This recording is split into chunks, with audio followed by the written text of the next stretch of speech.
Os mortos pela pandemia do coronavírus no Brasil passaram de 92.500. De ontem para hoje foram confirmados mais 1.191 óbitos, segundo os dados coletados pelo consórcio de veículos de imprensa. Desde o início da pandemia, o país registrou mais de 2.600.000 casos da Covid-19.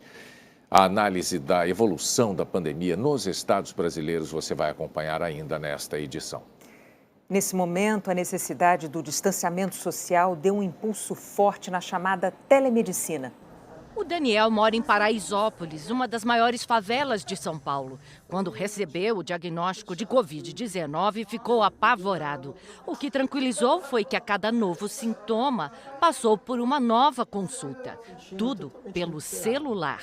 Às vezes a gente sente alguma coisa, às vezes nem é o Covid, mas você quer tirar dúvida. Então, o doutor, ele já tira as nossas dúvidas, esclarece todo tipo de dúvida. E além de doutor, ele vira uma espécie de psicólogo também, né? A Silvi também pegou o Covid-19 e teve uma dor de cabeça daquelas. Resolveu tudo sem precisar sair de casa. Na verdade, nem precisa sair do seu quarto, né? Ele me receitou, a minha receita chegou já no celular também. E do celular eu consegui comprar do celular mais tecnologia em cima da outra. A tecnologia permitiu o acesso ao atendimento médico para o maior número de pessoas e ajudou com que as pessoas não tenham que se deslocar. Isso não levando um gasto excessivo com o transporte público, mas também não colocando essa pessoa em contato com novas pessoas, evitando a proliferação da doença.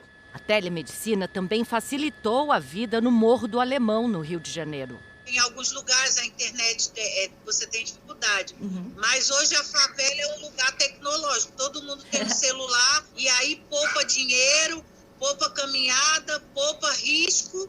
Logo após os primeiros casos da Covid-19 no Brasil, o Ministério da Saúde autorizou o uso temporário da telemedicina no país. A autorização vale enquanto durar a pandemia e serve para atendimento clínico, consultas, diagnósticos e acompanhamento de pacientes.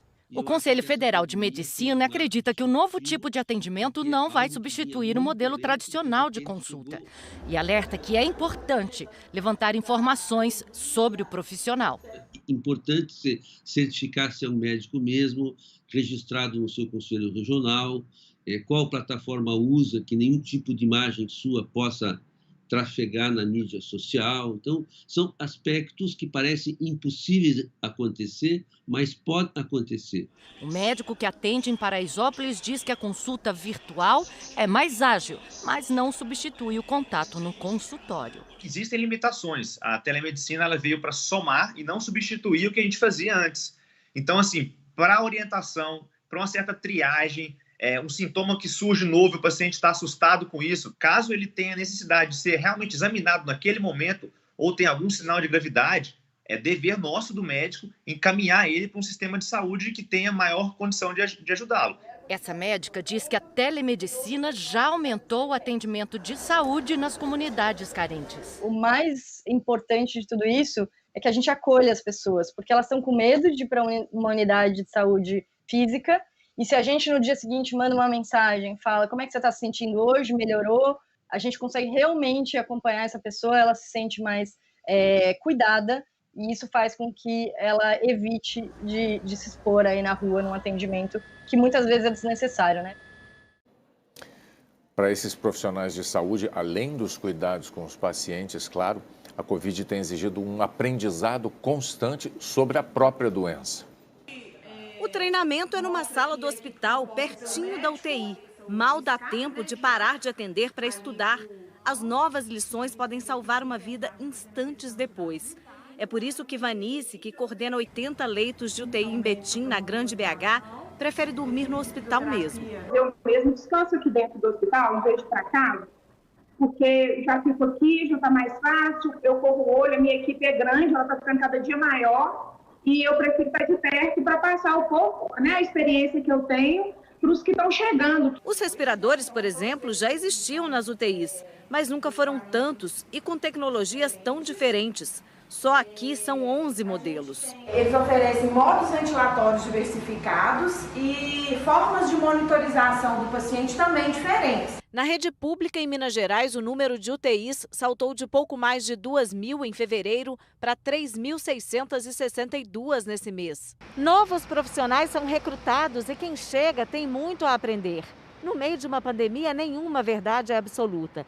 A Fundação Hospitalar de Minas, por exemplo, já revisou os protocolos de atendimento aos pacientes 5 vezes de março para cá. Nós fizemos isso a curtíssimo prazo, claro que usando os conhecimentos prévios dos países que viveram esse sofrimento antes de nós. A gente não pode passar pelo sofrimento e sair dele do jeito que era antes.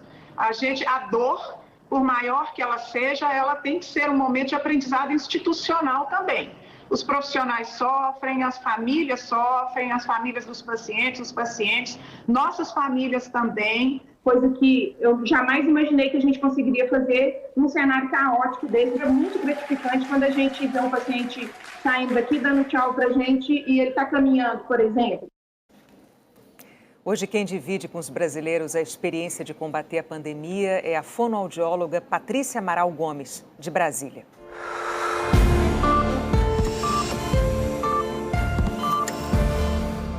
Atendo pacientes com coronavírus e muitos desses pacientes que precisam fazer uma traqueostomia para poder poupar o pulmão do paciente fica em isolamento, sozinho, sem condição de falar.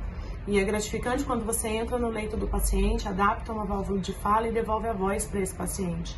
A primeira coisa que esse paciente pede é para mandar uma mensagem para a família. E a primeira coisa que ele fala é que vai ficar tudo bem.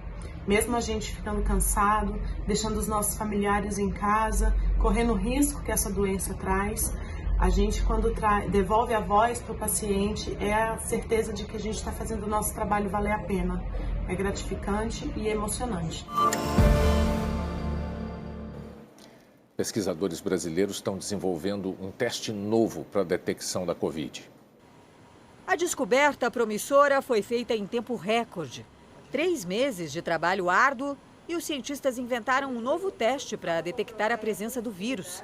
Mais rápido, mais simples e mais barato. A pesquisa é resultado de uma força-tarefa que envolve várias universidades e o Instituto Senai de Inovação em Química Verde. Os pesquisadores desenvolveram moléculas capazes de reconhecer o vírus e se ligar a ele. Depois, acrescentaram estruturas químicas que emitem luz e deixam as moléculas com uma cor fluorescente. Quando elas encontram o vírus e a cor desaparece, o resultado é positivo. As hastes contendo o vírus são mergulhadas em tubos, onde estão as moléculas. Com a ajuda da luz ultravioleta, dá para ver bem. O líquido que era laranja fica transparente em contato com o coronavírus. O que está sem a emissão de fluorescência indica que há a presença do vírus. A vantagem é que o material coletado do paciente não precisa ser levado para o laboratório nem passar por várias análises. Com esse novo método, a resposta é imediata. Bastam alguns segundos para saber se a pessoa está ou não infectada pelo novo coronavírus. O teste disponível no mercado e recomendado para detectar o vírus, o PCR, leva dias até ficar pronto. Agora, o novo método vai ser testado em amostras reais, com secreções do nariz e da garganta de pacientes. Os pesquisadores precisam saber se ele detecta até pequenas quantidades de partículas do coronavírus e se ele não reage também com outros vírus parecidos. A grande vantagem é que esse teste é um teste de custo reduzido, tecnologia nacional, fácil de utilizar, permite a detecção imediata do vírus, né, e não necessita de uma mão de obra altamente qualificada para manipulação da formulação. Se tudo der certo, até dezembro, a invenção 100% brasileira pode estar disponível para o mundo inteiro. Esse projeto foi um projeto de inovação aberta. Então, tudo que a gente produziu aqui não vai ser patenteado e vai ser público. Qualquer um que quiser desenvolver a mesma molécula ou utilizar a mesma estratégia, esses dados vão ser publicados e a ideia é que, de fato, permitisse a testagem em massa, que hoje a gente sabe que é essencial para o controle dessa doença. E o governo americano abriu os cofres e garantiu o recebimento de uma vacina desenvolvida por 2 empresas europeias. Na corrida pela vacina contra o novo coronavírus, os Estados Unidos querem ter a certeza de que vão chegar em primeiro lugar. Para ficar mais perto desse objetivo, o governo anunciou o maior acordo com laboratórios feito até agora e vai investir 2 bilhões e 100 milhões de dólares nos testes e na fabricação de uma vacina desenvolvida em parceria por 2 gigantes europeias, a francesa Sanofi e a britânica GlaxoSmithKline, conhecida como GSK. Em troca, os americanos terão acesso garantido a 100 milhões de doses, caso a vacina seja considerada segura e eficaz. As empresas prometem começar os testes em humanos em setembro e afirmam que podem ter a vacina pronta no primeiro semestre de 2021. Ao todo, os Estados Unidos já destinaram mais de 8 bilhões de dólares a pesquisas, testes ou a compra de futuras doses de vacinas que estão sendo desenvolvidas por diferentes empresas em diversos países. Mas os desafios não terminam com a descoberta da vacina. Ainda seria preciso produzir em larga escala e distribuir, para garantir que toda a população americana de 320 milhões de habitantes seja imunizada. Hoje, o principal epidemiologista da Força Tarefa da Casa Branca, Anthony Fauci, reconheceu que a vacinação teria que ser feita em etapas. Em depoimento na Câmara dos Deputados, Fauci disse que está cautelosamente otimista de que uma vacina vai estar disponível ainda este ano ou no início do ano que vem. Questionado sobre a segurança de uma vacina desenvolvida em tempo reduzido, Fauci afirmou que todas as etapas de avaliação estão sendo cumpridas com rigor e completou: algumas pessoas acham que a rapidez poderia comprometer a segurança e a integridade científica, e posso garantir que isso não vai acontecer de jeito nenhum. A seguir, os brasileiros que não estão conseguindo resolver pendências com o INSS pelo telefone ou pelo aplicativo. E o retrato da pandemia nos estados.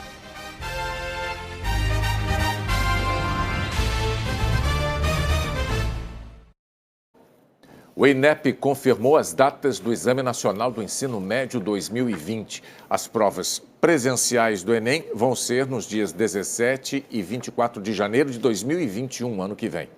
E as provas digitais nos dias 31 de janeiro e 7 de fevereiro.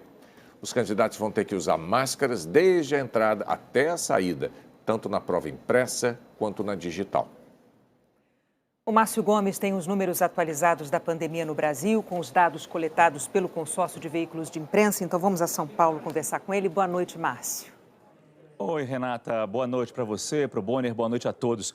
A gente começa com um balanço das mortes por Covid-19 neste mês de julho. No dia 1º de julho, o Brasil chegava a 60 mil óbitos. Já era um número elevado. Durante o mês, a doença foi avançando e foram registradas mais ou menos 1.000 mortes por dia, até que chegamos a este dia 31, com o triste número de 92.568 vítimas do novo coronavírus. Vamos agora à média diária de mortes nos últimos 7 dias. Hoje ficou em 1.026, uma queda de 2% em relação à média de 14 dias atrás. Quanto aos casos, houve um aumento de 36% em relação à média de 14 dias atrás. Ou seja, hoje estamos com uma média de 45.443 novos casos surgindo todo dia no nosso Brasil. E, Márcio, você preparou gráficos que mostram um aumento expressivo no número de mortes em um mês em 3 estados. Exatamente, Renata. Vários estados registraram aumentos expressivos neste mês de julho, principalmente nas regiões Sul e Centro-Oeste. Aconteceu em Mato Grosso, no Paraná, Rio Grande do Sul, Distrito Federal. Mas nós destacamos aqui os 3 com as maiores altas no número de óbitos. Em Mato Grosso do Sul, veja só, no dia 1º de julho havia um total de 85 mortes. Hoje já temos 376 mortes por Covid no Mato Grosso do Sul. No estado de Goiás também houve um aumento muito grande. 1º de julho, 521 óbitos. Hoje, 1.677. E em Santa Catarina, a mesma coisa, infelizmente. No dia 1º de julho, tinham sido registrados até então 347 mortes. Hoje já somamos 1.102 mortes. Vamos dar agora uma olhada geral no Brasil. 8 estados estão com o número de óbitos em alta. São eles Rio Grande do Sul, Santa Catarina, Rio de Janeiro, Goiás, Mato Grosso do Sul, Acre, Tocantins e Roraima. As maiores altas foram registradas no Rio de Janeiro e em Mato Grosso do Sul. Tocantins estava ontem em estabilidade e agora está aqui no gráfico de mortes em alta. 8 estados e o Distrito Federal estão em estabilidade, quer dizer, não registram alta ou queda significativas na média diária de mortes. Paraná, Minas Gerais, São Paulo, Distrito Federal, Mato Grosso, Rondônia, Pernambuco, Bahia e Sergipe. Pernambuco estava ontem em queda e hoje aparece no grupo de estabilidade.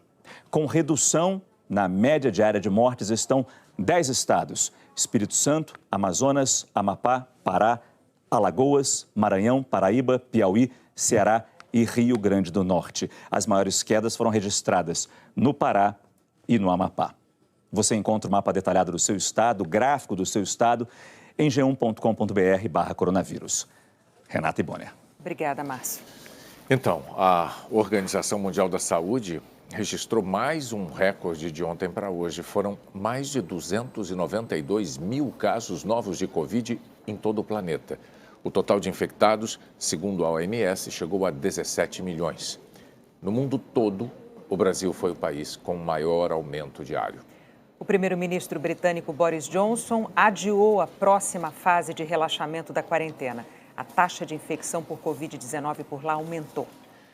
A economia da zona do euro teve a maior contração da história no segundo trimestre. Nesse período, o Produto Interno Bruto, período que é a soma de todas as riquezas produzidas nos 19 países que usam a moeda única europeia, caiu 12,1%. A Espanha viu a economia nacional encolher 18,5% na pandemia. Nos Estados Unidos, terminou hoje o auxílio que o governo estava dando a pessoas que ficaram desempregadas agora durante a pandemia. Os $600 por semana eram um complemento do seguro-desemprego. No Congresso americano, ainda não há um acordo sobre um novo pacote de recuperação da economia que poderia incluir a renovação desse auxílio. Milhares de brasileiros não estão conseguindo resolver pendências com o INSS pelo telefone ou pela internet. As agências de atendimento ao público estão fechadas por causa da pandemia. A Mariana ainda tem dificuldade para andar. O acidente de carro foi em julho do ano passado, mas em março deste ano descobriu que pode ter que fazer uma nova cirurgia e se afastou do trabalho mais uma vez.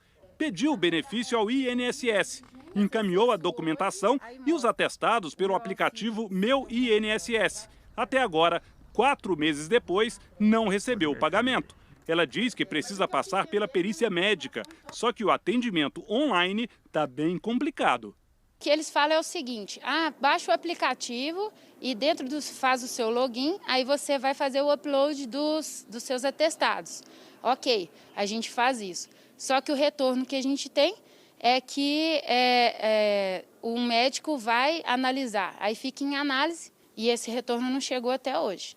O atendimento presencial nas agências do INSS em todo o Brasil continua suspenso e a previsão é que esse serviço comece a ser retomado no dia 24 de agosto. Não adianta sair de casa e vir pessoalmente procurar informação. As portas estão fechadas e o aviso é esse aí: atendimento só pelo serviço online ou pelo telefone 135. Foi isso que a dona Rosângela fez. O pai dela morreu em fevereiro. O pedido de pensão em nome da mãe, que está doente, foi feito depois de muitas tentativas pela internet. E até hoje, o benefício não foi autorizado pelo governo. Aí eles começaram a mandar pedir o documento. E o documento eu tinha que anexar também no formulário que o INSS estava disponibilizando. Só que o site não funcionava, ele não abria. E eu liguei para o 135 várias vezes, eles não me ajudaram. O INSS declarou que em junho havia mais de 1.400.000 pedidos de benefícios, a maioria sobre o auxílio-doença. Ainda de acordo com o INSS, 791 mil requerimentos foram analisados e dependem do envio de alguma documentação pelo segurado.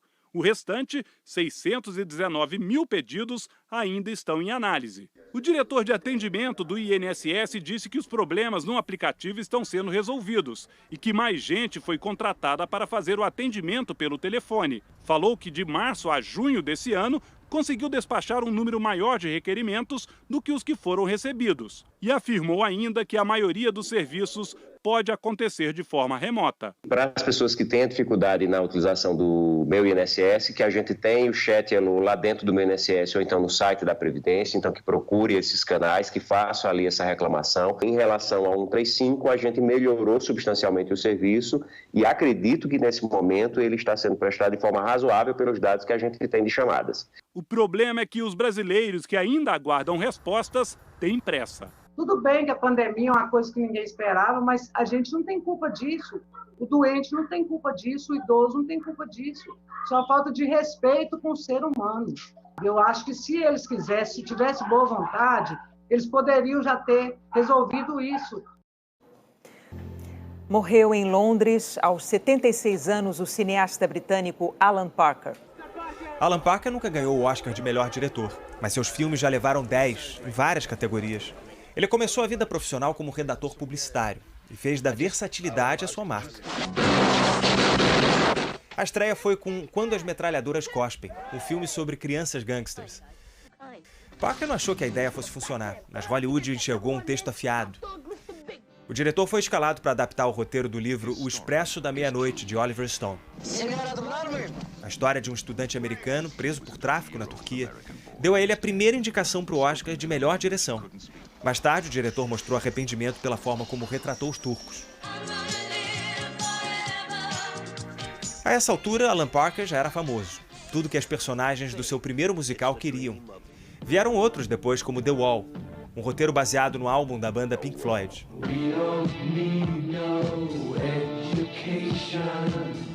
No fim dos anos 80, ele dirigiu Mississippi em Chamas. O roteiro mostra uma investigação do desaparecimento de 3 ativistas dos direitos civis na década de 60. I am sick and tired of going to the funerals of black men who have been murdered by white men. 10 anos depois da primeira indicação, Alan Parker voltou a disputar o Oscar de melhor diretor. Ao longo de 40 anos no cinema, ele dirigiu estrelas como Diane Keaton, Robert De Niro. Alan Parker disse que Madonna não foi a pessoa mais fácil com quem ele trabalhou.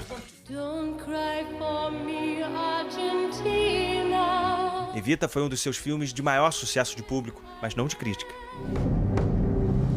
A Vida de David Gale, de 2003, foi o último filme do diretor. A história de um ativista contra a pena de morte, condenado à pena de morte, encerrou uma carreira que não fugiu de temas sensíveis. Longe das telas, ele foi ainda uma das principais figuras do cinema britânico, como o presidente do British Film Institute. Ele doou toda a coleção dele de fotografias, de roteiros, de cartas para essa instituição que incentiva o desenvolvimento das artes audiovisuais. Alan Parker recebeu ainda o título de Cavaleiro da Rainha Elizabeth II. O diretor começou a pintar no fim da vida. Ele achava revigorante fazer algo criativo sem a ajuda de outras 100 pessoas. O quadro de saúde de Alan Parker se agravou nos últimos tempos. O porta-voz declarou que ele morreu por uma causa de doença prolongada, sem informar qual. O BAFTA, a Academia de Cinema Britânico, lamentou com profunda tristeza a morte do diretor de filmes que trouxeram alegria. A Academia de Artes de Ciências Cinematográficas de Hollywood, que organiza o Oscar, chamou Parker de camaleão. Era um homem que usou suas várias cores para pincelar a arte na grande tela.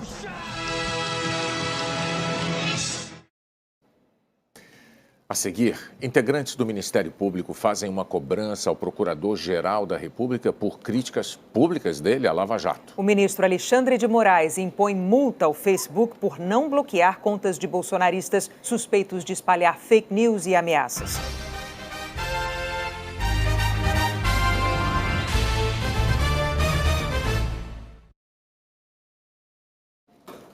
A Polícia do Rio confirmou que o incêndio numa área de preservação ambiental do estado foi provocado por um homem que planejava receber o dinheiro do seguro do carro. 1 hora depois que as chamas já começavam a destruir uma parte da reserva biológica de Araras, na região serrana do Rio, Eli Barroso Martins ligou para a seguradora e comunicou um suposto assalto. Eu tive um problema, eu fui assaltado e consequência, eles botaram fogo no carro. Acho que botaram, só a perícia que vai dizer. Então o carro queimou lá na rua, consequência disso pegou fogo na mata, tá lá queimando, o bombeiro já foi para lá. Ele contou para a atendente que poderia ter problemas ao chegar à delegacia. Eu liguei para a delegacia, o plantão lá me disse para mim ir depois das 8. Porque aí já vai ter mais gente. Porque eu vou ter que fazer isso muito bem feito, isso vai me dar um aborrecimento, o fogo tá lá na mata, vai queimar muita coisa. Entendi. Eli Martins só registrou o caso na delegacia 3 horas depois desse telefonema. Para a polícia, contou que foi assaltado por 2 homens numa moto em uma estrada da região, mas não soube descrever como era a moto. E disse que depois pediu ajuda a 2 amigos. Em depoimento, os amigos afirmaram que Eli chegou na casa deles limpo, tranquilo e seco. Os investigadores descobriram que na véspera do crime, Eli comprou um galão de gasolina e horas depois completou o tanque de gás natural do carro. A polícia afirma que Eli comprou a gasolina e encheu o cilindro de gás por um motivo: explodir o carro, conseguir a perda total e receber o prêmio do seguro, R$27 mil. Mas o plano não deu certo e provocou uma tragédia ambiental. O relatório da polícia aponta que a vegetação na beira da estrada estava seca e, pela temperatura e altura das chamas, o fogo acabou se espalhando. A devastação enorme da Mata Atlântica foi ocasionada justamente em virtude da explosão, do deslocamento de ar ocasionado pela explosão do veículo, né? Que foi incendiado, na verdade. O incêndio durou mais de 2 dias. As chamas devastaram uma área equivalente a 3 Lagoas Rodrigo de Freitas. Eli Barroso Martins está preso por estelionato, incêndio doloso e crime ambiental. Ele pode pegar até 15 anos de prisão. Na delegacia, o suspeito negou todas as acusações.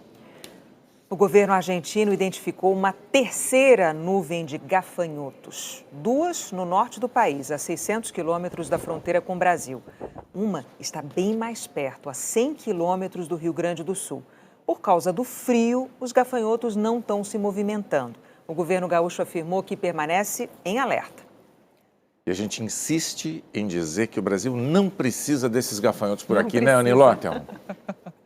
Para quê, né, Bonner? Fica por lá, não precisa. Boa noite. Boa noite, Bonner. Vamos falar da previsão do tempo para o fim de semana em todo o Brasil? Olha, amanhã a chuva já está perdendo força no Espírito Santo e o sol aparece, a máxima chega aos 23 graus em Vitória. A área de chuva se estende até o litoral do Rio Grande do Norte, e onde tem previsão de sol também, mas com chuva. E no sul da Bahia não teremos sol. Em Salvador, chuva rápida e máxima de 27 graus. O mesmo vale para o Recife, onde a máxima chega aos 29. No norte, pancadas rápidas de chuva somente entre o norte do Pará, Amazonas, todo o estado de Roraima e também Amapá. Com pouca chuva, as temperaturas disparam na região característica do verão amazônico. Rio Branco, máxima de 34 graus, Manaus e Porto Velho, 35, e detalhe para mínima aqui da umidade também bem baixa na região norte. Sábado quente também em Cuiabá, máxima de 36 graus, Palmas 34, Fortaleza 31 graus, Rio de Janeiro 27. No sul, fim de semana será com temperatura agradável, máxima de 24 graus, tanto em Porto Alegre como também em Florianópolis. Curitiba e São Paulo serão as capitais mais frias nesse sábado. Na capital paulista, mínima de 12 e máxima de 21, e em Curitiba, mínima de 10 e máxima de 20 graus. Acabou julho, hein, Anny? Passou. Acabou. E agora agosto, o que esperar? Então. Pois é, olha, muito seco ainda, viu, Bonner? Por quê? Olhando o mapa de chuva dos próximos 15 dias, dá para ver que a chuva se concentra no norte e um pouquinho aqui no nordeste, em alguns pontos do sudeste. Agora, isso deve agravar ainda mais a seca, tanto no centro-oeste como também no Rio Grande do Sul, na região sul do país. Julho terminou com chuva bem acima da média em Porto Alegre. Choveu quase 300 milímetros. Desde maio vem chovendo acima do normal na região. O problema está na pouca chuva que caiu do início do ano até abril e que provoca consequências até hoje. Dos 497 municípios do Rio Grande do Sul, 409 estão em situação de emergência, segundo a Defesa Civil Estadual. Nos próximos 15 dias, não teremos frio e chuva por duas razões. Primeiro, os jatos polares que ajudam a transportar o frio e a chuva para o continente, eles estão mais recuados que o normal. E segundo, por causa dessa alta pressão aqui, que forma uma barreira impedindo a umidade de chegar. As consequências são menos chuva, estiagem, temperaturas disparando, secura excessiva do ar e aumento das queimadas. Só na segunda metade de agosto volta a chover no sul do país. Mesmo assim, será pouca chuva até lá. Torneira desligada e muito cuidado, né, Boni? Obrigado, Anny. Bom fim de semana. Para você também. A polícia do estado americano da Flórida prendeu um adolescente de 17 anos acusado de chefiar um ataque virtual no dia 15 de julho a dezenas de perfis de personalidades e de empresas no Twitter. 2 outros hackers também foram acusados formalmente por participação. O ministro do Supremo Tribunal Federal, Alexandre de Moraes, aumentou o valor da multa para o Facebook depois de a empresa se recusar a tirar do ar contas e páginas de apoiadores do presidente Bolsonaro suspeitos de espalhar fake news. A Cláudia Bontempo tem os detalhes para a gente. Boa noite, Cláudia. Boa noite, Bonner. Boa noite, Renata. Boa noite a todos. A primeira decisão do ministro Alexandre de Moraes foi no último dia 22 de julho, dentro do inquérito que apura ataques a ministros do Supremo Tribunal Federal e a disseminação de informações falsas. O ministro havia determinado o bloqueio de 16 perfis aqui no Brasil, de políticos, ativistas e empresários, todos apoiadores do presidente Jair Bolsonaro. Mesmo com a decisão, muitos driblaram essa restrição e continuaram com as contas ativas em outros países. Na última terça-feira, o ministro então determinou que as redes sociais bloqueassem essas contas no exterior. O Twitter cumpriu a decisão e o Facebook decidiu não bloquear e, em nota, disse que estão recorrendo ao Supremo Tribunal Federal contra essa decisão, considerando que a lei brasileira reconhece limites à sua jurisdição e a legitimidade de outras jurisdições. Na decisão de hoje, o ministro Alexandre de Moraes explica que não se trata de impor decisão da justiça brasileira a outros países, e sim de impedir que os perfis bloqueados sejam vistos no Brasil, independentemente de onde estejam registradas as contas. Diante disso, Alexandre de Moraes, hoje, em uma nova decisão, estabeleceu uma multa de R$ 1.920.000, considerando o valor diário de R$ 20.000 por conta não bloqueada. O ministro ainda elevou a multa diária para R$ 100.000 por perfil não bloqueado e intimou o presidente do Facebook, Conrado Leister, para cumprir a decisão.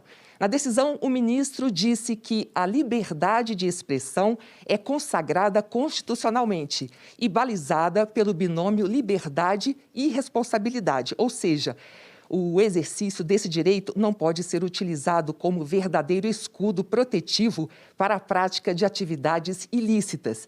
E explicou que a medida não configura qualquer censura prévia vedada constitucionalmente, mesmo porque não há qualquer proibição dos investigados em manifestarem-se em redes sociais ou fora delas, como vários continuam fazendo, não raras vezes repetindo as mesmas condutas criminosas, mas pretende, com natureza cautelar, fazer cessar lesão ou ameaça de lesão a direito já praticadas pelos investigados, visando interromper a divulgação de discursos com conteúdo de ódio, subversão da ordem e incentivo à quebra da normalidade institucional e democrática, concretizados por meio da divulgação de notícias e fatos falsos e fraudulentos. E que não se discute a questão de jurisdição nacional sobre o que é postado e visualizado no exterior, mas sim a divulgação de fatos criminosos no território nacional, por meio de notícias e comentários por contas que se determinou o bloqueio judicial. O Facebook afirmou que ainda não tem um posicionamento sobre a última decisão do ministro Alexandre de Moraes. Bonner, Renata. Cláudia Bontempo, ao vivo de Brasília, trazendo as informações para a gente. Obrigado, Cláudia. A Justiça Federal em São Paulo condenou a União a pagar R$ 50 mil de indenização à sociedade por uma declaração do ex-ministro da Educação, Abraham Weintraub. Numa entrevista, Weintraub disse que há plantações de maconha e laboratórios de produção de drogas nas universidades federais. E depois repetiu isso numa comissão na Câmara dos Deputados. A juíza Silvia Figueiredo Marques afirmou que o ex-ministro ofendeu a honra coletiva de estudantes e professores das universidades e determinou que o dinheiro seja encaminhado para o Fundo de Defesa dos Interesses Difusos. A União Nacional dos Estudantes declarou que a decisão é uma vitória contra a disseminação de fake news. A Advocacia Geral da União ainda não se pronunciou. Weintraub deixou o ministério em junho. Mesmo com as restrições a brasileiros por causa da pandemia, ele conseguiu entrar nos Estados Unidos com um passaporte diplomático que foi fornecido pelo Itamaraty.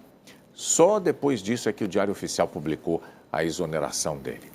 Weintraub é alvo de 2 inquéritos no Brasil, um sobre suspeita de racismo contra chineses e outro sobre ameaças a ministros do Supremo Tribunal Federal. E hoje, o Banco Mundial informou que Weintraub foi aprovado para o cargo de diretor executivo no Conselho do Banco. O mandato termina no dia 31 de outubro, mas pode ser renovado. O governo federal e o Supremo Tribunal Federal estão finalizando um projeto para tirar o protagonismo do Ministério Público Federal nos acordos de leniência, que são uma espécie de delação premiada das empresas. Os responsáveis por 6 órgãos se juntaram para fechar o texto do Acordo de Cooperação Técnica. Supremo Tribunal Federal, Tribunal de Contas da União, Procuradoria-Geral da República, Advocacia-Geral da União, Ministério da Justiça e Controladoria-Geral da União. Os 3 últimos ligados à Presidência da República. Hoje, o jornal O Globo publicou que o STF e o Palácio do Planalto agem para tirar o Ministério Público Federal de acordos de leniência e que esta proposta concentra poderes em órgãos subordinados ao presidente Jair Bolsonaro.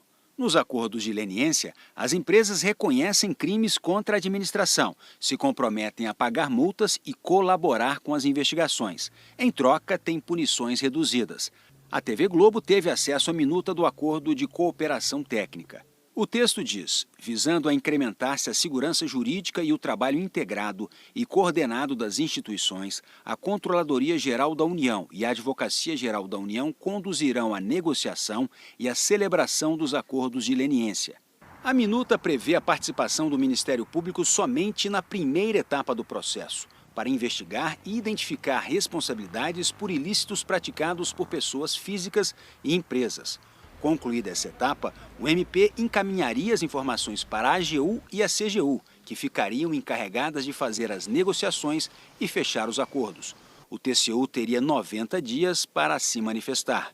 E é exatamente na fase de negociação que são decididas as bases do acordo e as multas que devem ser aplicadas às empresas para reparar o prejuízo causado aos cofres públicos. Empresas que muitas vezes têm contratos com o governo federal.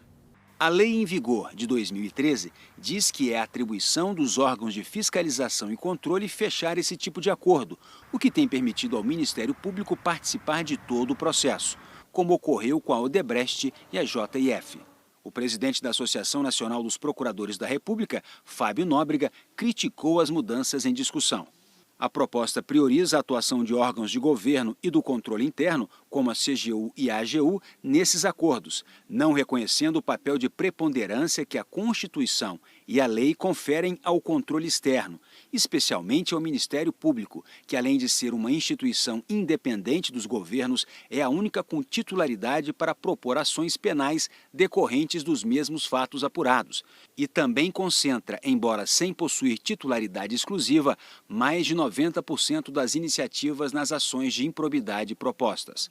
A coordenadora da Comissão de Leniências, ligada à 5ª Câmara de Combate à Corrupção da Procuradoria-Geral da República, disse que desde 2018 o grupo vem debatendo o assunto com o TCU, CGU e AGU, e que a comissão vai apresentar na semana que vem uma outra proposta que siga a prática internacional de incluir órgãos com independência hierárquica e funcional, como o Ministério Público, no processo de decisão de acordos de leniência.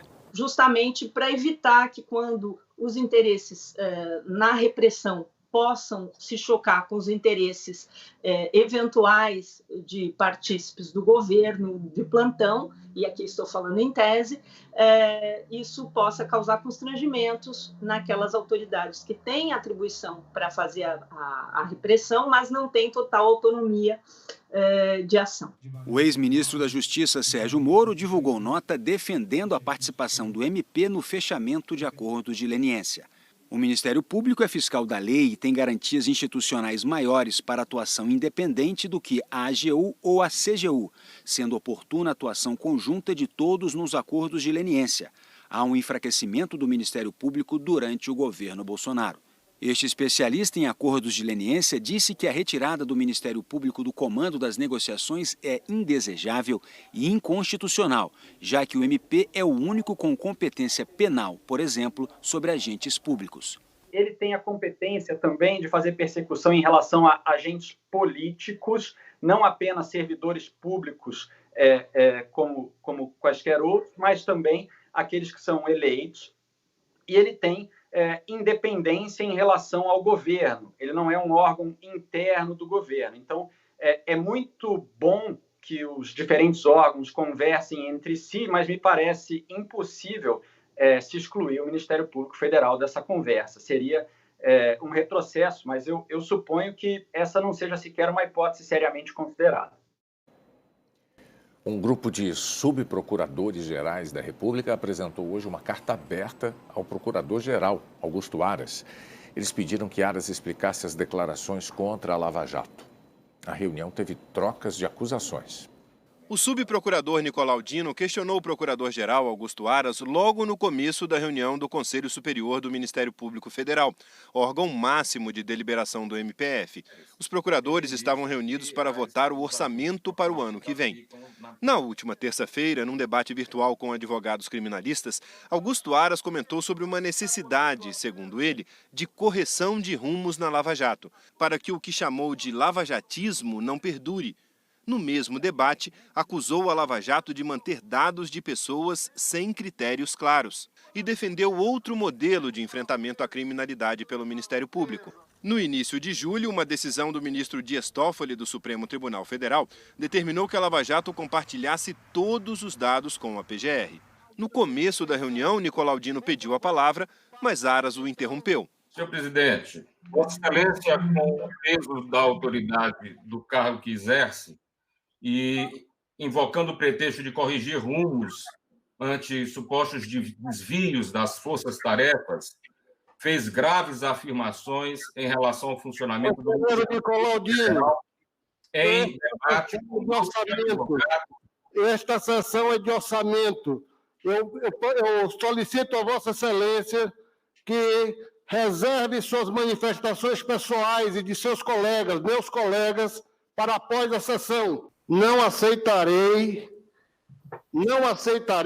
ato político numa sessão de orçamento. Isso não é um ato político, isso é uma manifestação do deixo colegiado. Outros procuradores pediram a palavra e enfrentaram abertamente o PGR. É importante que todos nos manifestemos nesse órgão colegiado e possamos debater com Vossa Excelência, como Vossa Excelência tem debatido com outros profissionais do direito. Vossa Excelência debateu com advogados, Vossa Excelência debateu com senadores da República, tem debatido conosco também, com a associação, se reuniu com a associação. Aras aceitou ouvir os conselheiros, mas só depois da sessão.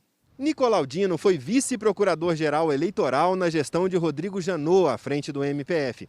É muito ligado ao ex-procurador-geral da República e sua fala comprova um racha no Ministério Público Federal. Muitos procuradores e subprocuradores não apoiam a postura de Augusto Aras e condenam suas últimas declarações críticas à Lava Jato. Após a longa discussão sobre o orçamento, Nicolau Dino pôde se manifestar. Leu uma carta aberta assinada por ele e mais 3 procuradores do Conselho Superior. Há que se fazer, senhor procurador-geral, a devida distinção entre crítica e desconstrução. Um líder sabe diferenciar, assim como bem sabem os demais protagonistas e observadores da história. Um real propósito de correção de rumos pressupõe espírito construtivo, empenho na promoção do bem e do fortalecimento da instituição. gerando coragem, otimismo, esperança no seio da instituição. Mas não é essa a percepção que se tem do posicionamento adotado por Vossa Excelência, senhor Procurador-Geral Data Vênia. A fala de Vossa Excelência não constrói e em nada contribui para o que denominou de, aspas, correção de rumo. Por isso não se pode deixar de lamentar. O Ministério Público desacreditado, instável e enfraquecido somente atende aos interesses daqueles que se posicionam à margem da lei. Dessa forma, é absolutamente imperativo e colhe a oportunidade para assinalar, nesta sessão do Conselho Superior, é absolutamente imperativo destacar, em defesa dos valores e da estabilidade de nossa instituição, o modelo de forças-tarefas, que tão importantes resultados têm produzido em complexos casos de corrupção em todo o Brasil, casos de desastres ambientais, em defesa da Amazônia e tantas outras questões. Esse modelo pode e deve ser aprimorado, mas esse aperfeiçoamento não passa, definitivamente não passa pela deslegitimação dos trabalhos da instituição ou pela desqualificação de seus membros, mas sim pelo respeito à pluralidade e pelo debate produtivo e propositivo de ideias. O procurador Humberto Jaques de Medeiros, vice-procurador-geral, defendeu a administração de Aras. Façamos com que esse conselho seja exemplar para os demais colegas da casa, que aprendam que os problemas se resolvem dentro da casa e com diálogo. Depois de todos se manifestarem, Aras falou. Atacou diretamente alguns colegas, acusando-os de produzir fake news contra ele e sua família. Criticou a condução do orçamento em gestões anteriores e disse que tem provas de tudo o que falou sobre a Lava Jato. Que não me dirigi num evento acadêmico de forma senão pautado em fatos e em provas. Fatos e provas que se encontram sob investigação da Corregedora-Geral do Ministério Público Federal, que não reconhece autoridade no doutor Nicolau e nas suas palavras para me criticar, porque reputo todos os fatos que narrei estão postos nas corregedorias, estão postos oficialmente. Eu prefiro esperar que as coisas se apresentem como devidas. Não sou leviano nem temerário. E tem mais, como seu colega da UNB, mais velho que Vossa Excelência, eu sei o que é narcossindicalismo. Eu sei o que foi implantado nessa casa durante 16 anos. Eu sei a política de grupos. E sei como cada um aqui agiu, porque eu sou testemunha e estou aqui para não permitir que esse aparelhamento incompatível com a República e com a democracia perdure, ao menos sob a minha gestão. Por isso, doutor Nicolau, rejeito seus conselhos e espero que os órgãos oficiais respondam a Vossa Excelência e aos seus liderados. No mais, fatos e provas estão entregues à Corregedoria-Geral do Ministério Público Federal e ao Conselho Nacional do Ministério Público. Depois disso, Aras encerrou bruscamente a sessão. Está encerrada a sessão. Senhor presidente, é muito importante, senhor presidente, só vai ser... Senhor presidente, não acabe a sessão, é o diálogo. O Jornal Nacional teve acesso ao vídeo do depoimento de Flávio Bolsonaro no inquérito que investiga o suposto vazamento da operação da Polícia Federal que atingiu Fabrício Queiroz, o ex-assessor do senador. O senador Flávio Bolsonaro, do Republicanos, prestou depoimento em seu gabinete no Senado no dia 20 de julho. O procurador Eduardo Benones ouviu Flávio na investigação sobre o suposto vazamento da Operação Furna da Onça, da Polícia Federal. A operação revelou movimentações financeiras suspeitas em gabinetes da Assembleia Legislativa do Rio, inclusive de Fabrício Queiroz. Flávio Bolsonaro não era investigado. O procurador mostrou a Flávio trechos de depoimentos já prestados anteriormente. O primeiro foi o de Paulo Marinho, revelado pelo Jornal Nacional na semana passada. Marinho explicou que, num encontro na casa dele, o advogado Vitor Granado, amigo de infância de Flávio Bolsonaro, contou como tudo teria acontecido. que o vazamento partiu de um delegado da PF que teria adiantado que a operação atingiria pessoas ligadas a Flávio. O senador se irritou ao ver o vídeo.